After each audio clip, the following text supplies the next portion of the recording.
I am closing my 52 years of military service.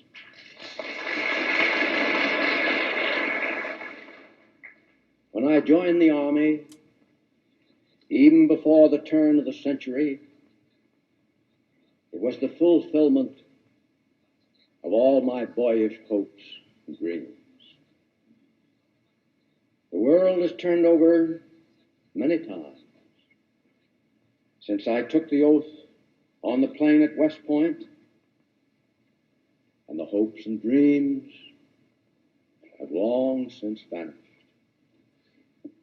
But I still remember the refrain of one of the most popular barrack ballads of that day, which proclaimed most proudly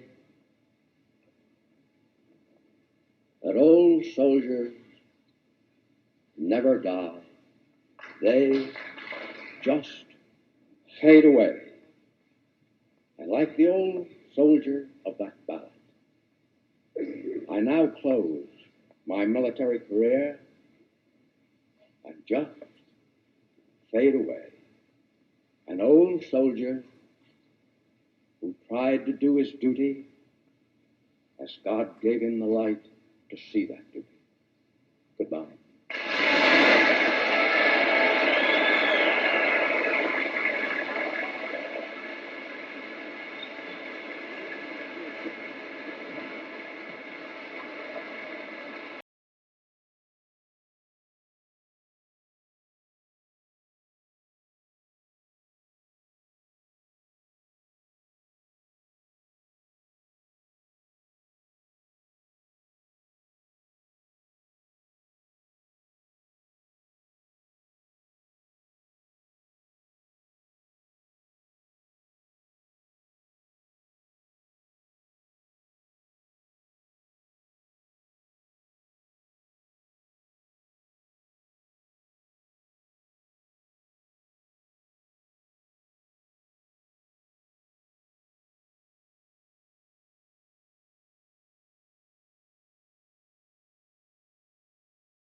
North Korea has been controlled by the Kim family.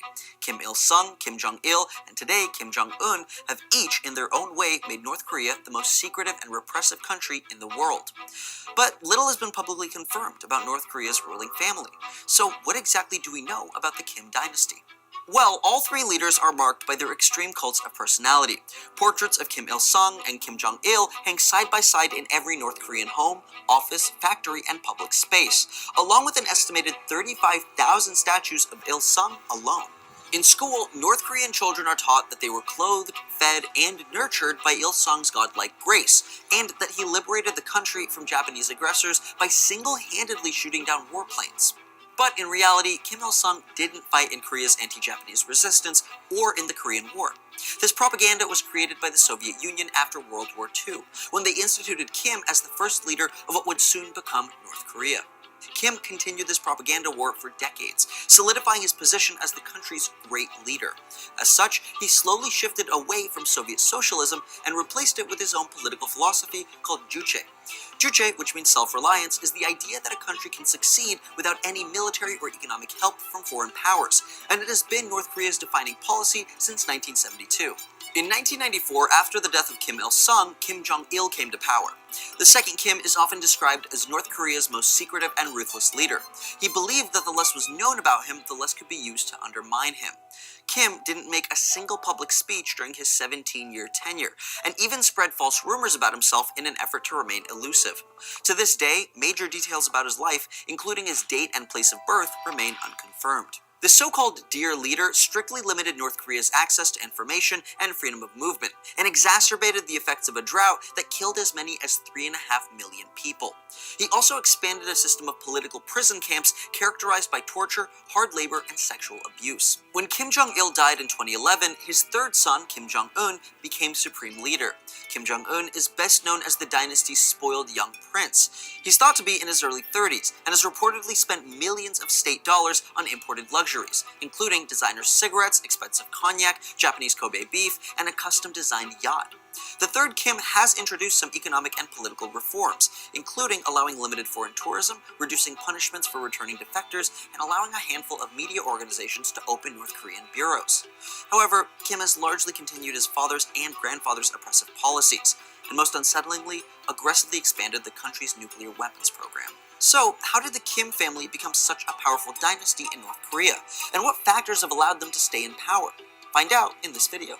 North Korea goes through all the motions of a parliamentary democracy while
On January the 23rd, 1968, the U.S. imperialists infiltrated their armed spy ship PRELUDE deep into the territorial waters of Korea.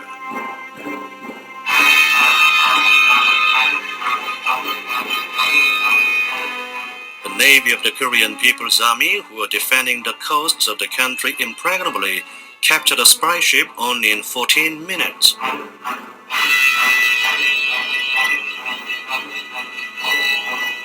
The U.S. imperialists, who suffered a terrible blow before the will of the people, shipped huge aggressive armed forces into the Korean peninsula, clamoring about a so-called retaliation. "We'll retaliate for the retaliation, return all-out war for all-out war." The answer of Korea, led by President Kim Il-sung and Kim Jong-il, the young general in his 20s, was always firm. The whole country rose as one, holding a rifle in one hand and a hammer and sickle in the other.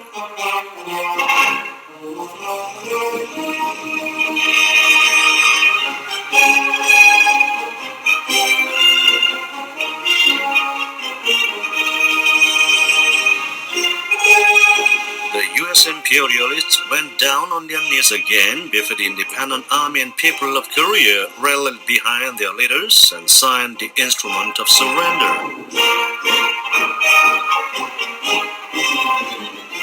The U.S. imperialists, who boasted of having been victorious in the wars historically, are being kicked out of Korea again.